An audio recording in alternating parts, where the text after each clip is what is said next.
Bonjour à tous, bienvenue dans cette nouvelle vidéo d'Alcima Catalyseur Technologique.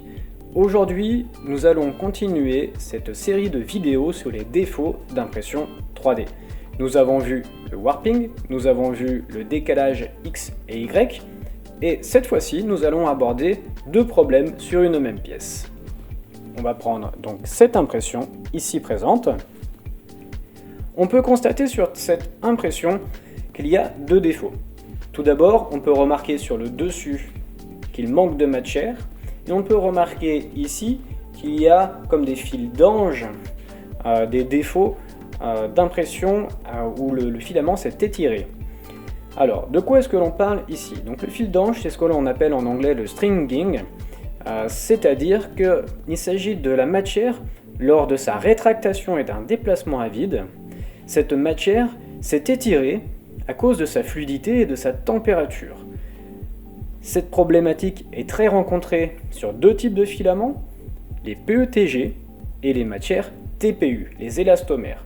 Ce sont des matières qui sont très fluides et qui sont difficiles à maîtriser sur ces aspects-là.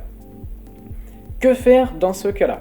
Eh bien, en fait, il y a plusieurs paramètres sur lesquels on peut jouer dans un logiciel donc, de préparation d'impression 3D tel que Simplify 3D.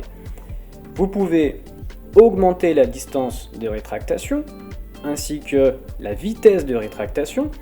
On peut aussi jouer sur un essuyage de la buse, donc c'est-à-dire que quand elle va terminer un parcours, elle va arrêter d'extruder quelques millimètres en fonction de ce que vous avez réglé avant la fin du parcours pour arriver à vide. Ou après, on peut lui dire de rétracter plus de matière que prévu. Voilà, il y a pas mal de possibilités.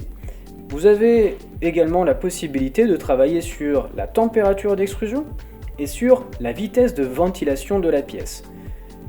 Il y a pas mal de paramètres effectivement pour régler ce souci. Le plus simple, pour commencer, je vous conseillerais, c'est d'abord peut-être de diminuer la température d'extrusion, d'augmenter la ventilation, déjà d'essayer comme ça, et si jamais ça ne suffit pas, là il va falloir expérimenter les réglages de rétractation. Changez toujours un paramètre après l'autre, un paramètre, une impression, un paramètre, une impression, et ainsi de suite, pour être certain que ce que vous avez modifié est le bon paramètre qui permet le bon résultat.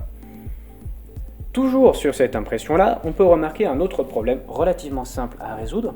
Sur le dessus, on voit clairement qu'il manque de matière pour terminer donc la surface supérieure. Ici, il suffit d'aller régler le nombre de couches sur le dessus de votre impression et ça devrait régler le problème. Il faut augmenter le nombre de couches. Plus vos couches sont fines, plus il faut en mettre. Voilà, on a vu donc le stringing et le manque de couches sur les pièces supérieures. Si vous avez des questions, n'hésitez pas à nous écrire à défier@alcima.tech.